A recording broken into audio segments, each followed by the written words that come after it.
भाग पहिला. वाड्याचा पहिला भयानक अनुभव. गावाच्या एका टोकाला एक जुना पडझड झालेला वाडा उभा होता.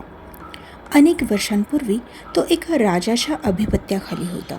पण अचानक त्या वाड्यात काहीतरी भयंकर घडलं आणि संपूर्ण राजपरिवार गायब झाला. त्यानंतर कोणालाही त्या वाड्याच्या आत जाण्याची हिंमत झाली नाही. गावकऱ्यांनी अनेक कहाण्या सांगितल्या.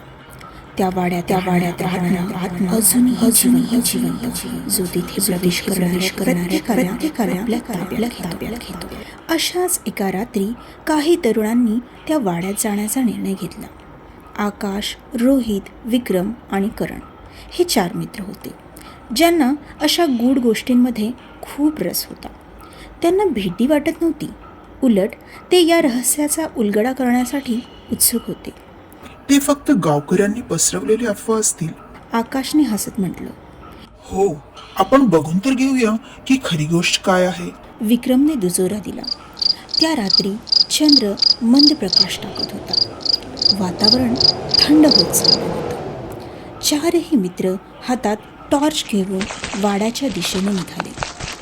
वाड्याच्या प्रवेशद्वाराजवळ पोहोचताच त्यांनी पाहिलं की दरवाजा ओसाड होता. जणू तो कित्येक वर्ष कोणीही उघडला नव्हता. इथे काहीही भूत नाही. करणने दार उघडलं.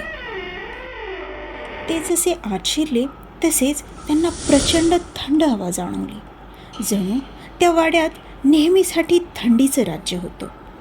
आतल्या भिंतींवर काळसर डाग होते. जणू काही प्राचीन काळात इथे काहीतरी घडले होते.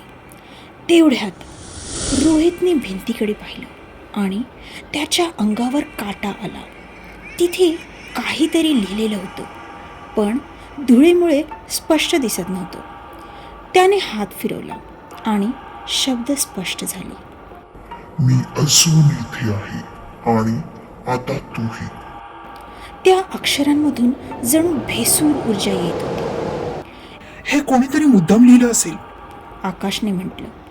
पण त्याच क्षणी एका कोपऱ्यातील जुनी खुर्ची हळूच हलली. सर्वांच्या हृदयाची धडधड वाढली. आता खुर्चीत कोणीतरी बसलेलं होतं. हे काय आहे? करणने थरथरत्या आवाजात विचारलं. टॉर्चचा प्रकाश त्या खुर्चीवर पडला आणि त्यांना स्पष्ट दिसलं. एक पांढऱ्या साडीतील आकृती त्यांच्याकडे रोखून बघत होती. तिच्या चेहऱ्यावर एक विकृत स्मित हास्य होतं आणि तिचे डोळे पूर्णतः काळे पडले होते.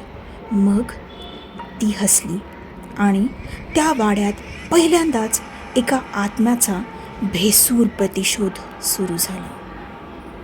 पुढील भाग लवकरच, अजून भयानक आणि अकल्पनीय. तोपर्यंत अंधारात सावध रहा. कदाचित कोणीतरी तुम्हाला